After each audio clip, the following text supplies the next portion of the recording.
Assalamualaikum warahmatullahi wabarakatuh. Izin masuk izin perkenalkan diri, nama saya Saneh Handrani Utami dengan NIM 25501911117 dari kelas D.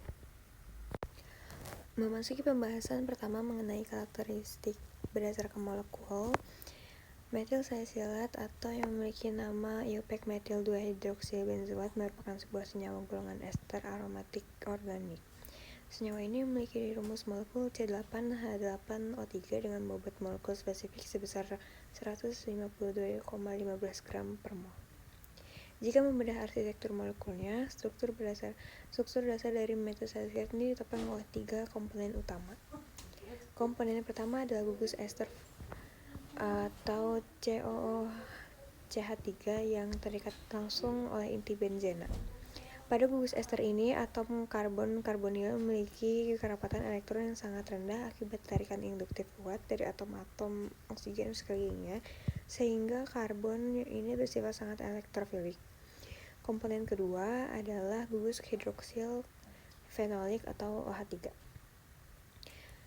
atau MinOH yang terletak pada tepat di sebelah gugus ester atau berada pada posisi orto atau posisi 1,2.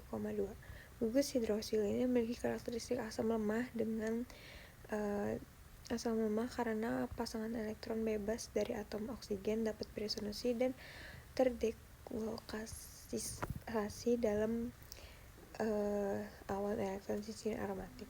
Komponen ketiga sekaligus kerangka pusatnya adalah cincin benzena itu sendiri, yang menyatukan seluruh subdiesen melingkar sempurna, memberikan energi stabilitas termodinamika yang sangat tinggi pada molekul ini.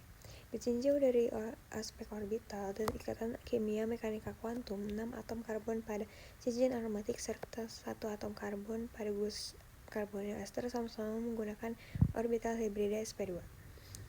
Hibridisasi ini menghasilkan geometri bidang datar atau planar dengan sudut ikatan ideal mendekati 120 derajat.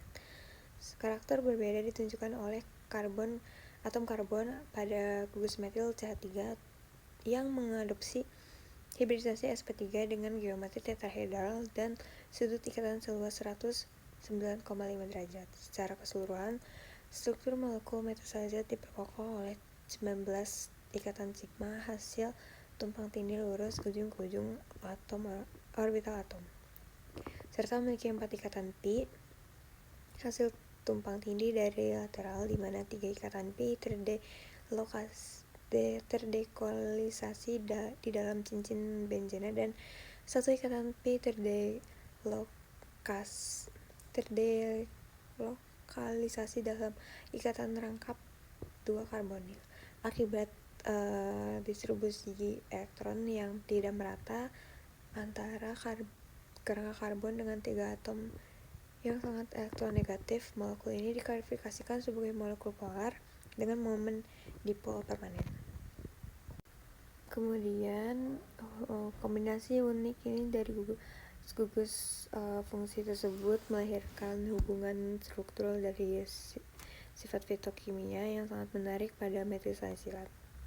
Salah satu elemen yang paling mencolok adalah wujud fisiknya. Berbeda dengan bahan baku yaitu asam salisilat yang berbentuk kristal padat, metil salisilat justru berbentuk cairan berminyak yang jernih pada suhu ruang.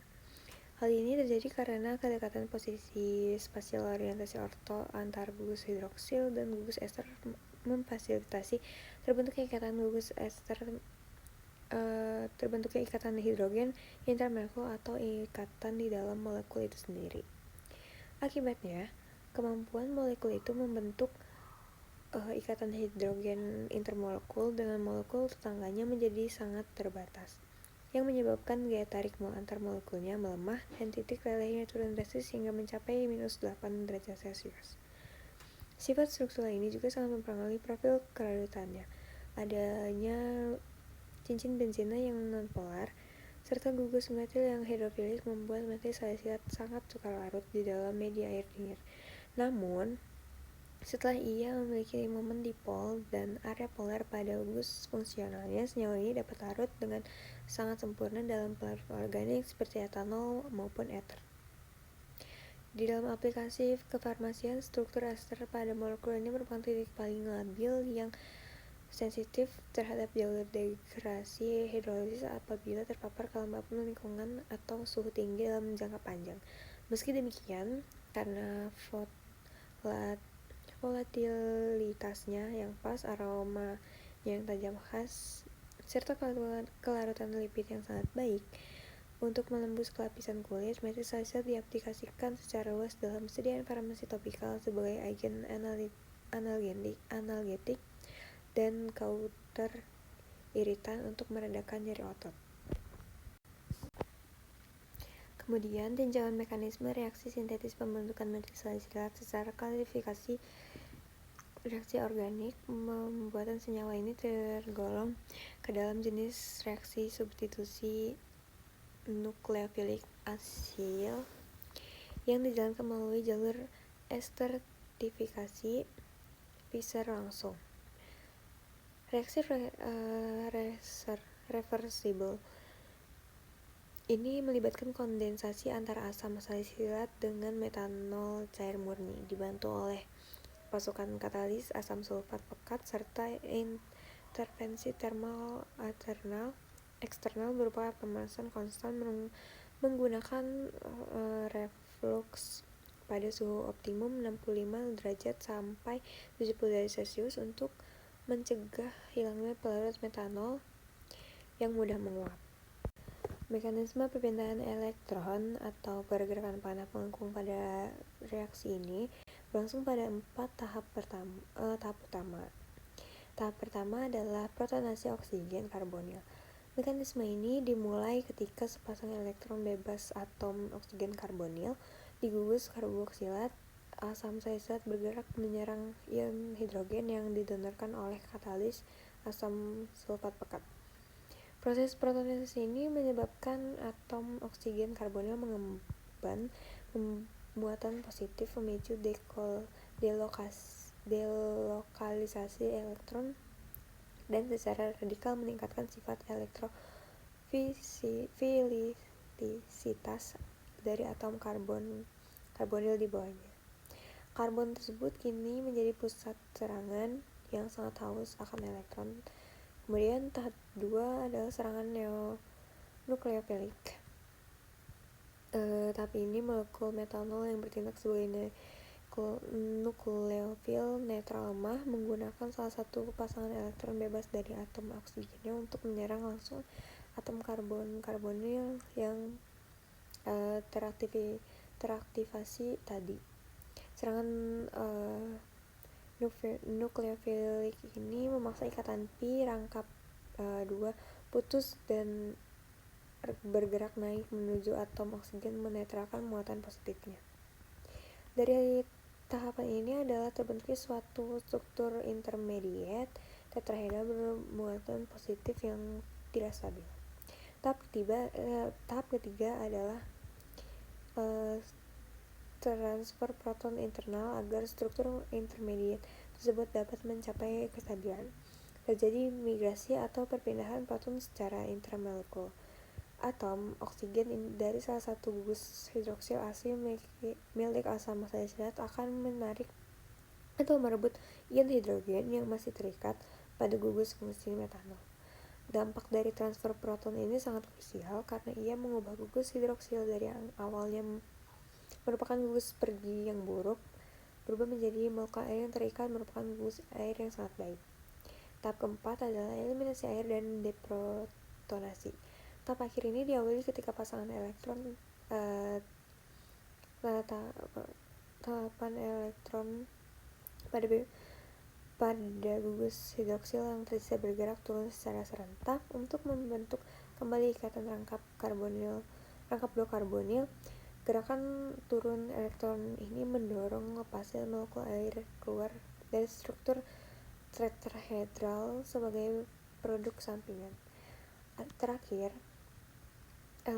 spesies ester terprotonasi yang terbentuk melepaskan kembali ion hidrogen ke lingkungan reaksi untuk menstabilkan muatan produk akhir methyl salicylate.